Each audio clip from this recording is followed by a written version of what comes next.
박현경 기자의 인사이드 아메리카. 지난해 전국 평균 주택 가격이 약 20% 상승한 것으로 나타났다고 이미 보도를 해드렸습니다마는 매물가가 평균 100만 달러를 넘는 도시들도 크게 늘어났습니다. LA 도심은 전국 세 번째로 100만 달러 이상 매물의 도시가 가장 많은 지역으로 꼽혔는데요. 또 팬데믹 초기에 음식 배달이 크게 늘어났죠. 지금까지도 여전히 음식을 많이 시켜 먹는 것으로 나타나고 있습니다. 하지만 음식점들은 그 배달이 반갑지만은 않은데 이 배달 서비스를 개선할 방법을 모색하고 그 시행에 나서고 있다는 소식입니다. 박경경 기자. 네, 안녕하십니까. 미 전국에서 이 매물가 평균 100만 달러를 넘는 도시가 그렇게 많이 많아졌다면서요. 네, 지난해 평균 집값이 약 20% 가까이 오르다 보니까 이제 네. 100만 불은 있어야 집을 살 수 있는 도시들도 상당히 많아졌습니다. 우선 S&P 퀄로지 케이스 실러 주택 가격 지수, 전국 주요 도시들의 평균 집값 추세를 측정하는 지수로 어제 발표가 됐는데 네. 지난해 연간 18.8%가 오른 것으로 나타났고요. 또 최근 부동산 업체죠. 이 진로 조사에서도 19.6% 상승한 걸로 나왔습니다. 네. 이처럼 치솟은 주택 가격에 지난 2020년부터 지난해까지 전국에서 평균 매물가 100만 달러 넘는 도시는 3배로 늘어났습니다. 네. 예전에 백만장자 하면은 부의 대명사였잖아요. 이제는 그냥 집 한 채 값이 돼버렸는데 정확히 몇 개의 도시들이나 평균 매물가가 100만 달러가 넘는지 집계가 됐나요? 네, 지난주 진로우에 따르면 평균 매물가 100만 불이 넘는 밀리언 달러 도시는 모두 481개에 달했습니다. 와, 많네요 정말. 네, 작년에 146개 도시들이 새롭게 추가가 된 겁니다. 네. 한 해 동안 가장 많은 도시가 그렇게 밀리언 달러 도시 리스트에 이름을 올린 것이고요. 또 총 481개 도시는 새로운 기록입니다. 네. 그러니까 밀리언 달러 도시가 원래 많았던 주들도 많았을 것이고 또 이번에 처음 추가된 주들도 있다고 말씀을 하셨는데 어디인지 좀 살펴볼까요? 네, 예상하시겠습니다만 이곳 캘리포니아주 비롯해서 뉴욕과 매사추세츠주는 전국에서 100만 불 넘는 주택이 가장 많은 도시들이 있는 주로 꼽힙니다. 네. 반면 이번에 처음으로 평균 100만 불 넘는 매물가의 도시들이 추가된 주는 3개가 있는데요. 아이다호, 몬태나, 그리고 테네시주입니다. 네. 테네시주도 포함이 돼 네. 있어요. 매물가 100만 달러 이상 도시들 대부분은 사실 미 해안가의 그 메트로 도심 지역 8곳에 집중돼 있는데요. 아이다호, 워싱턴과 오레건 동쪽에 위치해 있고요. 몬타나는 아이다호 북동부에 맞닿아 있죠. 그리고 테네시는 미 동남부 지역이고요. 보시면 새롭게 추가된 이 3개 주가 다 이전에 밀리언 달러 도시들이 나온 지역에서는 벗어난 아주 새로운 그런 지역들입니다. 제가 테네시주에서 1년 반 살다 왔거든요. 한 20년 전에 20만 불 정도가 들여가면 수영장에 있는 아주 거대 주택을 할 수 있는 그런 지역이었는데 어머, 이 지역에 100만 달러가 넘는 멤피스에 계셨어요?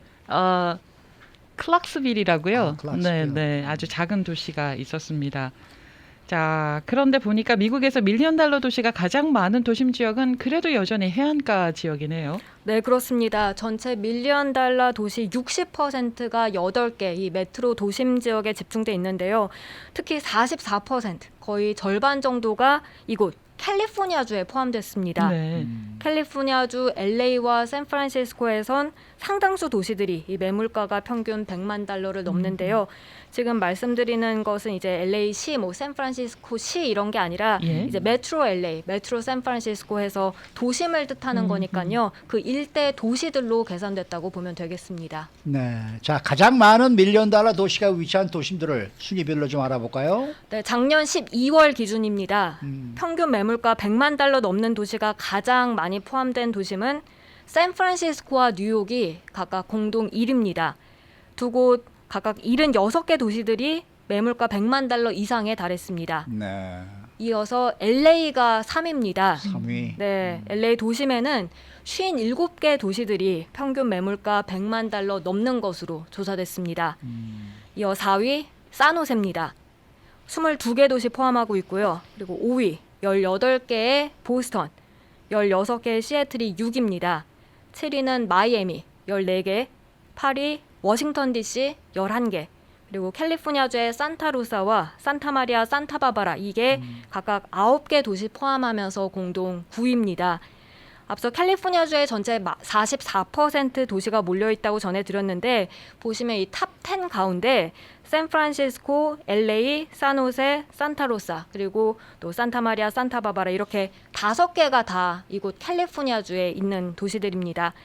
이런 가운데 올해도 주택 가격은 상승하면서 평균 매물가 100만 불 넘는 도시는 더더욱 늘어날 전망인데요. 지난 6년간 전부 합친 숫자보다도 더 많아질 것으로 예상되고 있습니다. 네. 전국에서 가장 비싼 도시가 어느 도시인지도 조사가 이루어졌다고 했는데 미국에서 어느 도시가 가장 비싼 도시예요? 네, 플로리다주의 인디안 크릭이라는 곳인데요.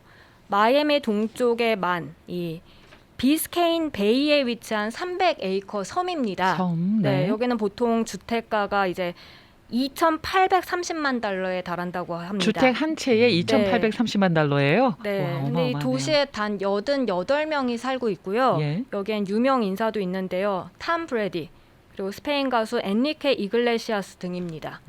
이어서 전국 두 번째 비싼 도시는 에서턴이란 곳인데 북가주에 위치한 도시입니다.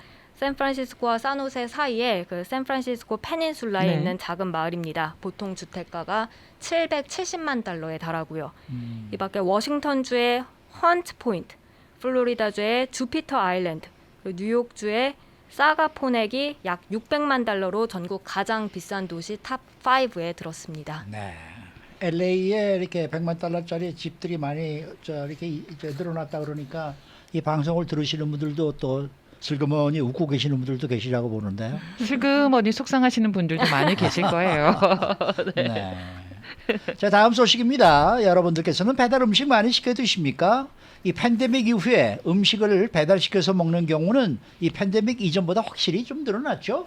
네, 팬데믹 시작되고 나서 이 셧다운에 뭐 음식점들도 한때 투고 서비스만 제공하고 그러다 보니 배달이 크게 늘어났었죠. 네. 그 후에 지금은 셧다운 다 풀리고 음식점들도 정상 영업을 하지만 여전히 음식 배달하는 경우는 줄지 않고 있습니다. 유로 모니터 인터내셔널에 따르면 팬데믹 이전이었던 2019년 음식 배달은 미국 레스토랑 전체 판매의 7%를 차지했다고 합니다. 그런데 2020년 급증했고 지난해 2021년 통계는 아직까지 완전히 완성되진 않았지만 9%에 육박한 수준으로 기록할 것으로 앞서 관측됐습니다. 그러니까 음식점들이 다시 문을 열고 정상 영업을 시작하고 있는데도 음식 배달에 그 편리함이 있기 때문에 고객분들은 여전히 음식을 계속 배달해서 드시는 거네요. 네, 이 CNN 비즈니스가 오늘 이런 내용 보도하면서 네. 음식점들은 사실 배달이 골칫거리지만 소비자들은 그렇지 않다고 전했습니다. 요즘 음식 배달은 꽤 빠른 편이고요. 네. 그리고 무엇보다 배달의 가장 큰 장점은 앱을 통해 가능하다는 점이라고 꼽았는데요. 사람과 직접 전화 통화할 필요 없이 이제 휴대전화에서 버튼 몇 개만 눌러 시켜 먹을 수 있다는 점입니다. 그런데 음식점들은 배달을 달가화하지 않는 이유가 이게 뭘까요? 이전에도 여러 차례 지적됐습니다만 사실 보통 제3 배달업체 많이 이용하는데 여기에 지불해야 하는 수수료 만만치 수수료 않습니다. 최고 30%에 달하는 만큼 사실상 음식을 팔아 남기는 그 수익이 요즘 같은 때는 굉장히 적은데 그 배달 수수료까지 내고 나면 그 적자가 되는 경우가 생겨난다고 합니다. 물론 이에 각 도시들이 그 배달 업체 수수료를 제한시키기도 했습니다. 네. 그렇지만 또 다른 문제점이 있는데요. 배달되는 투고 음식이 이제 음식점 벗어나서 문제가 생겨났을 때 그 책임 소지입니다. 보통 음식점들이 그 비용을 고스란히 부담해야 하는 경우가 많습니다. 네. 실제로 지난해 한인이 운영하는 한식당 이 스푼 바이 H는 온라인 주문 대행 플랫폼 통해서 대량 주문 700달러 이상어치의 그 투고 음식 주문이 들어와서 실제로 다 음식을 해줬고 누군가 음식 픽업해 갔는데 카드 소유자가 신분도용 당했다면서 아이고. 해당 주문은 자기가 한 게 아니라고 했고요. 그 예. 금액 고스란히 이 음식점 업주가 다 부담을 했어야 됐습니다. 다른 한인 식당들도 사실 이런 비슷한 피해 많이 호소했었고요. 또 스타벅스, 케빈 존슨 CEO도 제3 배달 업체가 오미크론발 인력난 들어서 자신들의 비용 부담이 더 커지기도 했다고 최근 음. 밝히기도 했습니다. 그러면 음식점들도 직접 이에 대해서 대응을 하고 있는 건가요? 네, 사실 배달을 포기할 수는 없다 하고요. 그렇죠. 그러면서 이제 관련 방법 모색하고 시행하고 있는데 일부 그 체인점들은 버추얼 브랜드라는 걸 따로 만들었습니다. 예. 그러니까 픽업만을 위한 브랜드입니다. 어허. 그래서 애플비 같은 곳에선 코스믹 윙스라는 버추얼 브랜드 런칭해서 치토스 맛 치킨 윙만 이제 오더를 받고 배달을 배달하고. 해주고 있고요. 네. 그리고 칠리스와 마자노 리틀 이탈리아를 소유한 브링클러 인터내셔널은 좌스트 윙 그리고 마자노 이탈리 클래식이란 버추얼 브랜드 만들어서 역시 그런 쪽으로 온라인 주문 받고 배달해주고 있습니다. 그런가 하면 드라이브 뚜루를 또 강화한 그런 음식점들이 많은데요. 이 치폴레 같은 경우엔 치폴레인스라고 해갖고 이 드라이브 뚜루 하는 서비스를 대폭 강화하고 나섰습니다. 저도 요즘 그 앱을 통해 가지고 이제 물건 저는 뭐 투고는 제가 가서 직접 픽업하는 네. 거는 이제 하면서 배달을 네. 안 시키고 이제 사용해 보면 그러는데 이번 저 팬데믹 기간 동안에 그러한 서비스들이 상당히 많이 발전했고 또 좋아졌더라고 편리해졌고 네. 네. 네. 그러니까 이렇게 배달을 꼭 시켜서 드실 게 아니라 잠시 차 타고 가서 그냥 금방 픽업해 올 수도 있으니까 그런 걸 이용하시면 좀 업주들은 좀 더 이익이 이렇게 좀 그런 쪽으로 이렇게 좀 이익금이 좀 세지는 하지 않을까 하는 생각이 좀 들기도 저는 하네요. 라스베가스에 사시는 분이 저에게 배달 서비스로 선물을 주신 적이 있어요. 음식이었는데 어. 케이크였는데요. 아, 라스베가스에서 주문을 하셨더라고요. 어. 그 배달은 저희 집으로 들어왔고 그래서 저는 좀 와 세상 참 편해졌다라는 생각은 그런 건 있을 들었어요. 수가 좋겠죠. 하지만 수수료는 아마 엄청났을 거예요. 엄청나겠죠. 네. 수고 많으셨습니다. 네, 감사합니다. 박현경 기자였습니다.